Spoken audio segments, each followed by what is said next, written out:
François Bayrou, bonjour.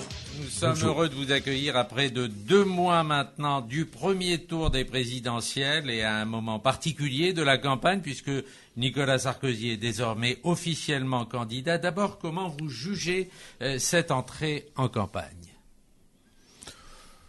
C'est tout sauf une surprise et c'est tout sauf un renouvellement de style. Il a repris ses thèmes habituels. On a entendu, c'était très frappant à l'oreille, absolument les mêmes mots, les mêmes phrases, les mêmes accents, les mêmes arguments, les mêmes refrains qui étaient les siens habituellement. Est-ce que ça changera quelque chose ? Je crois que ça ne changera rien. Il a choisi un axe qui est déjà l'axe qu'il avait choisi en 2007, c'est-à-dire l'axe qui cherche à faire flamber un certain nombre de passions de manière à fixer un électorat qui est un électorat de noyau dur. Mais tout ceci, ça peut être une stratégie de candidature, mais ça n'est pas une conception de présidence. Être président pour un pays, ça consiste à faire absolument le contraire, c'est-à-dire à lui donner un cap, et à lui donner un cap qui amène les Français, les citoyens, à se respecter les uns les autres et à travailler ensemble dans la dureté des temps. Et Dieu sait que les temps exigent qu'on travaille ensemble. François Bayrou, vous avez dénoncé ce que vous avez appelé la sarkolandisation de la campagne. Alors, est-ce que dans cette critique, ce sont les médias que vous visez qui sarkolandisent la campagne, ou est-ce que ce sont les deux principaux candidats, comme on dit parfois, Hollande et Sarkozy, qui font en sorte de s'opposer pour éviter qu'on parle des autres ? Les deux, mon général. Donc c'est exactement ce que vous dites, c'est-à-dire un mouvement des médias qui, une nouvelle fois, essaie de s'inscrire dans un seul schéma, celui où le deuxième tour serait écrit d'avance et supprimerait le premier, et d'ailleurs supprimerait tout débat, et après tout, à quoi ça sert d'en parler, puisque ils ont, d'une certaine manière, choisi, ils s'inscrivent dans cette idée que ce serait Sarkoland, Sarkozy, Hollande et rien d'autre. Et puis ça fait les affaires de l'un et de l'autre. Le Monde a titré sur toute la largeur de sa page quelque chose comme Sarkozy et Hollande d'accord pour la bipolarisation. Ça les arrange. Eh bien, simplement, ça n'arrange pas nous qui sommes des citoyens français. Le peuple français, le peuple des citoyens français. L'idée qu'on va pouvoir le mener par le bout du nez avec un anneau et une corde pour l'amener à voter pour ceux qui ne lui font pas envie, parce que c'est à peu près ça la situation, cette idée, le peuple français va la renverser comme on renverse un château de cartes. Et ça va être d'ailleurs un événement de campagne. C'est pas une surprise, ça s'est produit à toutes les élections sans exception que nous avons vécues. Cette espèce de renversement, ça s'est produit en 2007, ça s'est produit en 2002, ça s'est produit en 95. Chaque fois, les Français disent, écoutez, vous nous prenez pour qui ? Vous croyez qu'on se rend pas compte de votre manège ? Et donc, le peuple français va faire ce qu'il faut. Pardon, mais juste c'était Sarkozy royal en 2007. En quoi il y a eu un renversement ? Eh bien, c'était droite-gauche, l'apparition PS, UMP. d'un troisième homme à 20% qui change le jeu. Alors, ça n'a pas tout à fait assez changé le jeu, mais ça a changé le jeu. En 95, c'était Balladur-Chirac. Balladur était affiché et puis Chirac est intervenu. Et donc, en 2002, vous savez ce qui est arrivé. À chaque élection, il y a un renversement par les citoyens. Et d'ailleurs, si vous y réfléchissez une seconde, c'est absolument vital pour eux, parce qu'autrement, ça voudrait dire qu'ils n'ont plus de pouvoir. Que ça serait pas la peine de conduire l'élection. Il suffirait d'avaliser les sondages fabriqués à l'avance. Donc tout ça n'est pas sérieux. Tout ça ne tiendra pas une seconde. Nicolas Sarkozy commence sa campagne très à droite sur les valeurs. Il énonce 3 valeurs, travail, responsabilité, autorité. Vous répondez liberté, responsabilité, solidarité. Au fond, vous reprenez un tiers de sa devise. On peut dire les choses comme ça ? En rien du tout. Parce que ce qu'a dit Sarkozy en énonçant ces valeurs, entre guillemets, c'est pas ça. Ce qu'il a dit, c'est, mesdames et messieurs, référendum, chômeurs, immigrés, plus quelques propos sur l'homosexualité. C'est ça qu'il a dit. Et l'euthanasie. Le reste était une façade, comme vous dites en anglais, un window dressing, c'est-à-dire une présentation publicitaire. Et donc, c'est pas du tout ce qu'il a dit. Il a dit: je vais vous donner l'occasion de mobiliser les passions que vous avez à l'intérieur d'entre vous pour régler un certain nombre de comptes à l'égard d'un certain nombre de gens que je vous proposerai, moi, comme cible. C'est ça qu'il a dit. Ceci n'est pas conforme à l'intérêt général du pays.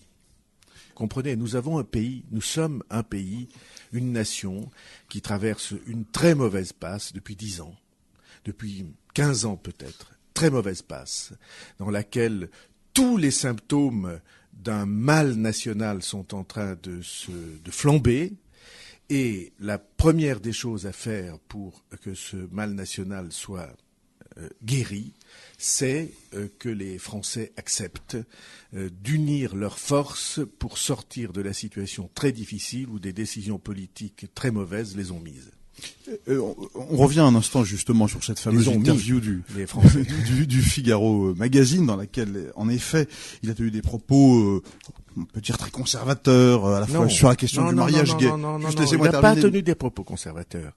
Il a tenu des propos de division du pays. D'accord.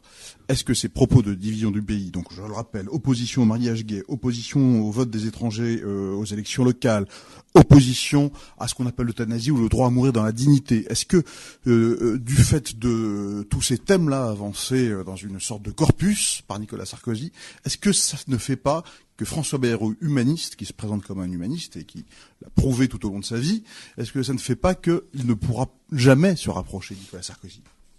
L'idée selon laquelle, pendant cette campagne, on me conduirait d'une manière ou d'une autre à tomber chez l'un ou chez l'autre, vous pouvez la rayer de votre plan. Je ne me laisserai en rien entraîner dans cette affaire, parce que dès l'instant que vous vous affichez dans un camp, vous disparaissez. C'est pas ce que j'ai dit, monsieur Bayrou, c'est pas ce que j'ai dit. Mais moi, je vous réponds. Non, mais il pourrait aussi tomber chez vous. J'ai très bien compris. Ne pas se rapprocher, il pourrait tomber chez vous. J'ai très bien compris. Vous pourriez le refuser comme ministre. Très bien compris ce que vous avez dit, et je sais exactement de quoi il s'agit. Je sais lire et un peu, très peu, lire entre les lignes. Donc, je ne me laisserai en rien conduire à cette affaire. L'enjeu de cette élection, c'est que la France sorte de l'attribution automatique du pouvoir à l'un des deux. Parce que c'est la succession de l'un avec l'autre, les décisions prises par les uns et par les autres, la pression organisée par l'opposition sur la majorité ou les décisions de la majorité qui nous ont conduits là où nous sommes. Je vais prendre un exemple très rapide pour que ceux qui nous écoutent soient parfaitement éclairés. Depuis 10 ans, j'ai dit aux Français, et ils l'ont entendu, ce qu'ils sont en train de faire en accumulant les déficits et la dette, ça nous conduit dans le mur. C'est vous qui allez le payer, ça va être une catastrophe. J'ai dit ça depuis des années. D'abord dans l'indifférence générale, et assez souvent dans l'ironie de ces gens qui prétendaient savoir. Aujourd'hui, on y est. Quand on regarde les responsabilités, elles sont doubles. Responsabilité de ceux qui étaient au pouvoir et qui ont pris des décisions catastrophiques, légères, et responsabilité de l'opposition, parce que l'opposition ne les mettait pas en accusation en disant attention, vous dépensez trop. L'opposition hurlait à l'Assemblée ou manifestait dans la rue pour qu'on dépense plus. Et donc il y a deux responsables, c'est les deux qu'on essaie de nous, j'allais dire fourguer, qu'on essaie de nous installer comme étant des votes obligatoires. Or, je vous le dis, dans cette élection présidentielle, il n'y a pas de vote obligatoire et les Français vont faire ce qu'il faut pour se désarcolandiser. Alors, François Bayrou, le Conseil constitutionnel saisi par Marine Le Pen doit rendre sa décision mardi prochain sur le fait de savoir si les parrainages doivent être rendus publics ou pas. Vous souhaitez que la publicité des parrainages soit abrogée ? Sûrement pas.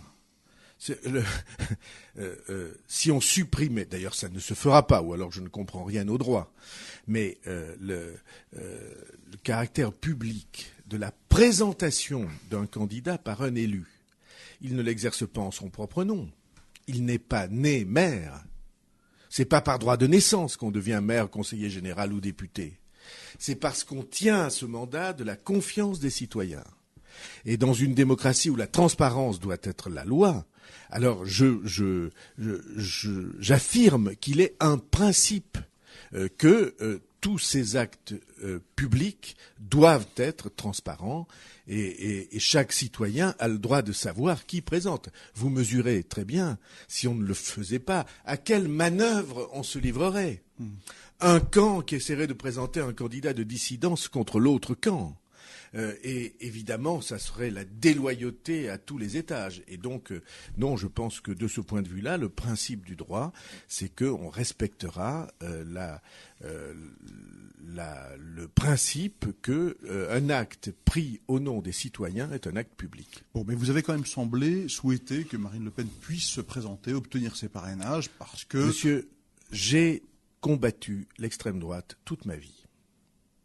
Je vous rappelle qu'entre les deux tours de l'élection présidentielle de 2002, c'est moi qui ai organisé le grand meeting à Marseille où toutes les sensibilités républicaines françaises sont venues dire qu'elles avaient quelque chose en commun de précieux et qu'elles ne pouvaient donc pas l'exposer à la dérive extrême droite.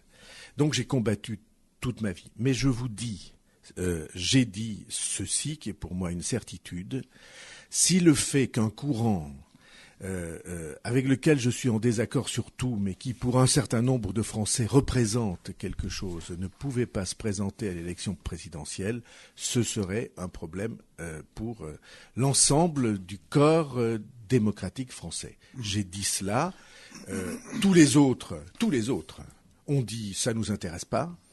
Marine Le Pen elle-même a dit c'est pas à moi de faire ça. Bon, très bien, dont acte. Mais j'ai dit ce qu'était la conception de la démocratie pour moi. Je vais vous le dire clairement. La démocratie pour moi, c'est de respecter les droits de ses adversaires. D'accord. Y compris de ses adversaires. Les droits des minorités quand on est la majorité.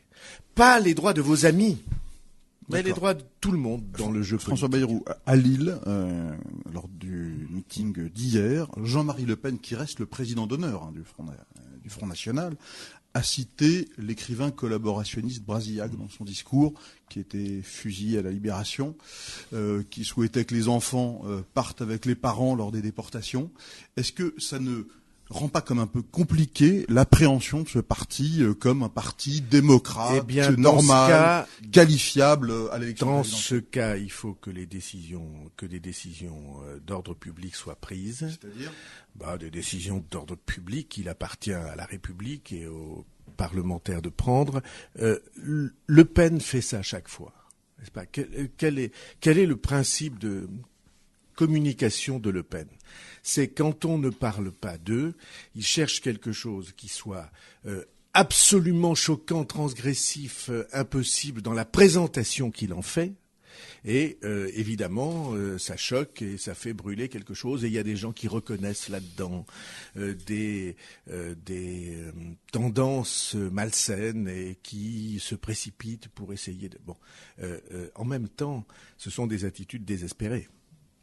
C'est la preuve que ça ne marche pas aussi bien qu'ils le disent. Parce que autrement, ils auraient poursuivi dans la stratégie qui était la leur de banalisation, comme ils disaient. Donc il y a quelque chose là-dedans qui est un indice de difficulté, je crois. François Bayrou, vous avez décliné l'invitation au dernier dîner du CRIF auquel participaient Nicolas Sarkozy et François Hollande, ce qui a même donné lieu à une poignée de main, mais vous vous en êtes expliqué en disant que vous ne participiez pas à des réunions communautaires. Qu'est-ce qui a changé néanmoins, puisque dans le passé, vous avez été présent à ces dîners? Il y a des années que j'ai expliqué au président du CRIF et aux instances du CRIF que, ayant beaucoup réfléchi à cette question, j'avais pris la décision, il y a des années, pas pour cette élection, de ne pas participer à ces réunions ostensibles.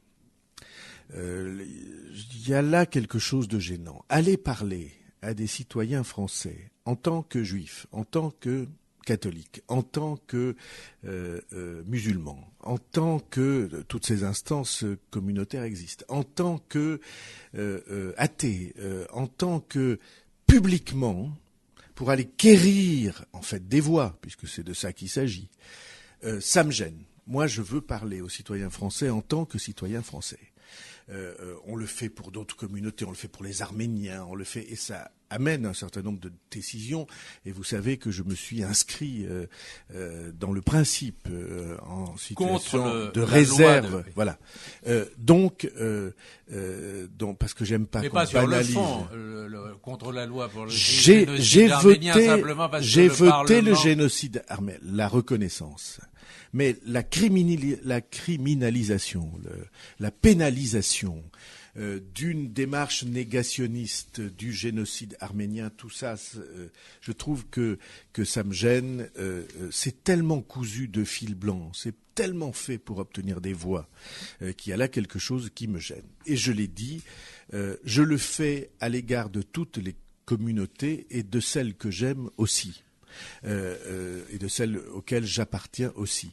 La laïcité est pour moi quelque chose d'absolument précieux. Je voudrais le dire en quelques phrases à votre micro. On va venir à la laïcité dans un instant. Pour finir sur le CRIF, juste pour être tout à fait clair, aujourd'hui, est-ce que ça veut dire que si demain vous êtes président de la République ou si vous êtes pourquoi pas Premier ministre, puisque auparavant la tradition était que le Premier ministre présidait ce dîner et faisait le discours. Ah mais vous avez bien compris que cette évolution de tradition dit quelque chose. Ah ben ça dit que Nicolas Sarkozy a voulu préempter quelques éléments. C'est que vous voyez. Mais est-ce que juste le président de la République, arrêtons-nous une seconde à ça.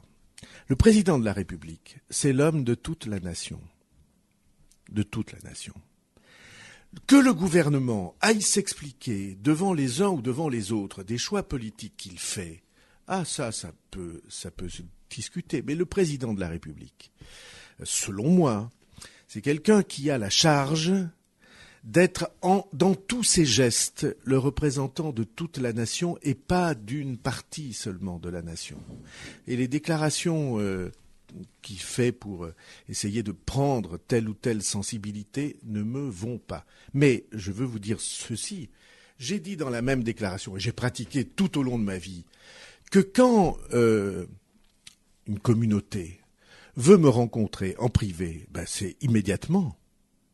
Vous comprenez que c'est pas la même chose. Donc ça veut dire clairement ça n'est pas la même chose. Si vous êtes le président de la République, vous romprez avec cette tradition-là du discours du président. Ça n'est pas une tradition. C'est des événements récents. Et je n'appelle pas tradition des événements récents. Donc, en tout cas, vous ne le président de la République, selon moi, ne doit pas participer à des manifestations communautaires. Parce que en même temps, le président de la c'est un dîner républicain qui réunit non, je sais exactement de quoi il s'agit. Je sais exactement de quoi il s'agit, n'est-ce pas? Je sais très bien comment ce qu'est dans un contexte électoral ce type de manifestation-là. Je sais exactement de quoi il s'agit. Et chacun de ceux qui y participent, d'une certaine manière, le sait exactement aussi. Et donc pour moi, qui ne suis pas soupçonnable du point de vue de ma proximité d'esprit avec l'histoire juive, qui est toute ma vie réfléchie à cette incroyable histoire, depuis les origines jusqu'à ce jour. Toute ma vie, j'ai réfléchi à ça. J'ai des liens nombreux avec cette histoire juive et j'ai tout à fait l'intention, cependant, de distinguer ça des démarches communautaires électorales. Alors, François Bayrou, vous vous êtes exprimé sur et vous me permettez d'aller encore une phrase? Et je vais vous dire quelque chose presque à voix basse à ce micro. Il y a beaucoup de juifs qui pensent comme moi. Beaucoup de juifs, y compris engagés, qui d'une certaine manière voient très clair dans ces jeux. Eh bien, je ne les pratique pas pour qu'ils aient au moins la certitude qu'il y a un des acteurs de la démocratie française qui édicte et respecte un certain nombre de principes. Alors, vous vous êtes exprimé sur la laïcité pour dire vos convictions sur ce sujet. Il y a eu l'interview dans La Vie, il y a eu une interview qui va paraître bientôt dans Le Monde des religions, où vous allez encore plus loin. Est-ce que vous allez jusqu'à souhaiter, comme François Hollande, de faire entrer la laïcité, en tout cas la loi de 1905, puisque la laïcité y est déjà, dans la Constitution? C'est une blague juridique. L'idée qu'on pourrait inscrire dans la Constitution française une loi, alors que le principe y est explicite. C'est même un des tout premiers articles de la Constitution de la République qui dit la République est laïque. Qu'est-ce qu'on peut dire de plus ?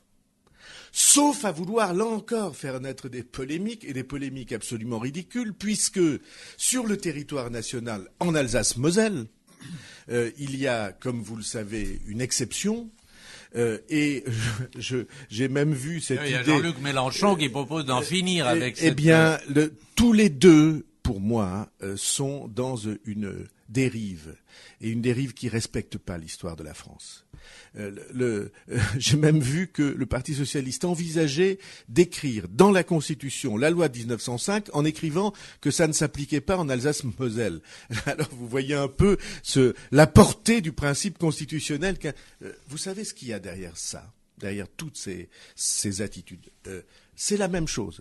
La manifestation communautaire, l'inscription dans la Constitution, ce sont des gens qui ont décidé que leur principe était de dire à leurs interlocuteurs ce qu'ils avaient envie d'entendre. On donne à chacun son mets préféré. Et on croit qu'ainsi, on va obtenir des voix. Eh bien, moi, je vous dis que les Français sont suffisamment avertis. Ils ont suffisamment vu d'histoires qu'on leur racontait, qui n'étaient jamais suivies d'effets, ou alors d'effets pervers, qu'ils ont envie d'avoir un président de la République et des dirigeants du pays, qui ne soient pas perpétuellement ainsi à gouverner selon les sondages. Ces gens-là pensent que ce que les Juifs veulent entendre, il faut le leur dire à eux. Ce que les musulmans veulent entendre, il faut leur dire à eux. Ce que les laïcs veulent entendre, il faut le leur dire à eux. Et chaque fois, en franchissant un pas de plus dans l'escalier qu'on monte sans cesse, marche après marche, pour cette séduction incivique.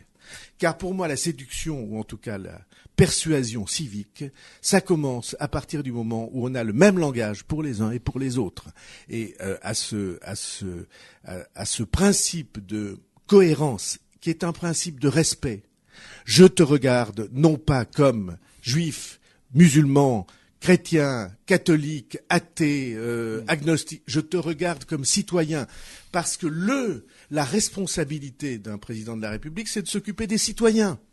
Il ne doit pas s'occuper des religions, sinon pour en protéger l'exercice. Il ne doit pas s'occuper des philosophies, sinon pour en protéger l'expression.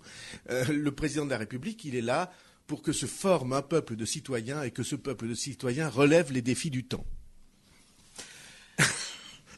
François Bayrou, il y a eu cette semaine un colloque qui devait se tenir à l'université de Paris 8 sur le thème « Appel au boycott international, Israël, un État apartheid ». Le colloque a été annulé.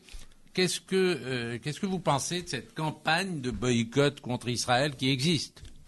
Oh, qui existe et qui est forte, n'est-ce pas ? Il faut voir que il est une responsabilité particulière des dirigeants de la République française. C'est de faire en sorte que sur le territoire de la République ne flambent pas des passions qui menacent, comme on le sait, des zones entières de la planète et la paix entre les peuples. Dieu sait que depuis l'origine des temps, à propos de l'aventure juive, il y a eu des passions extrêmes. Et depuis l'origine des temps, ou depuis, en tout cas, la guerre, à propos d'Israël, il y a des passions extrêmes. Et il y a des gens qui, en effet, sont profondément en colère contre la volonté d'Israël et la manière dont cette volonté est incarnée par les hommes politiques israéliens. Il y a des gens qui sont absolument outrés par la manière dont les Palestiniens se comportent. Il y a des gens qui sont absolument outrés par la manière dont les pays arabes se comportent.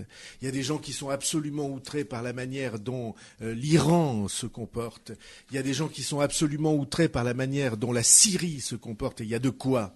Parce qu'il y a tous les jours des dizaines de personnes qui meurent simplement parce qu'elles voulaient défendre une certaine idée d'une démocratie à venir en Syrie.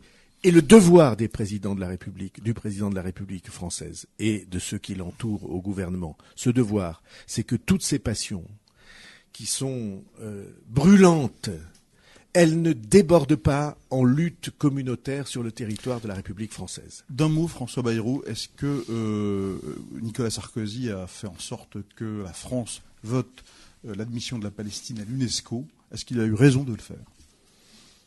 Bon, l'idée qu'il y ait une représentation palestinienne et un jour un État palestinien, c'est la politique de la France, c'est la politique de l'Union européenne. Ça a été même signé par les responsables politiques israéliens. C'est donc une idée qui devrait faire consensus. Et je comprends très bien le choix qui a été fait par la diplomatie française d'aller dans ce sens-là. Est-ce que c'était réellement le moment ? On pourra vous objecter que c'est jamais le moment. Je ne pense pas que ce soit un acte qui ait porté atteinte à l'idée d'un Israël vivant, assuré et libre. Mais évidemment, ça crée chaque fois des zones de tension brûlantes. Nous terminons sur la question MyBooks. François Bayrou, quel livre y a-t-il en ce moment sur votre chevet, dans votre mallette ou sous votre oreiller ? Il se trouve que j'ai relu hier soir, mais je le relis presque chaque mois ou chaque semaine, l'admirable portrait que Charles Péguy a fait de Bernard Lazare. Notre jeunesse. Et dans ce portrait, dans notre jeunesse, dans ce portrait, il y a quelque chose qui, au fond, tient profondément à ce que nous avons évoqué ensemble ici. Péguy avait de Bernard Lazare l'idée qu'il y avait en lui une dimension prophétique, avec tout ce que le prophète porte en lui de humble, dont la dimension, la parole, l'engagement dépassent les frontières du temps. Et donc j'aime beaucoup ce portrait et je relis notre jeunesse assez souvent. François Bayrou, président du MoDem, candidat à l'élection présidentielle, merci d'avoir été avec nous pour ce grand entretien que vous retrouverez sur YouTube.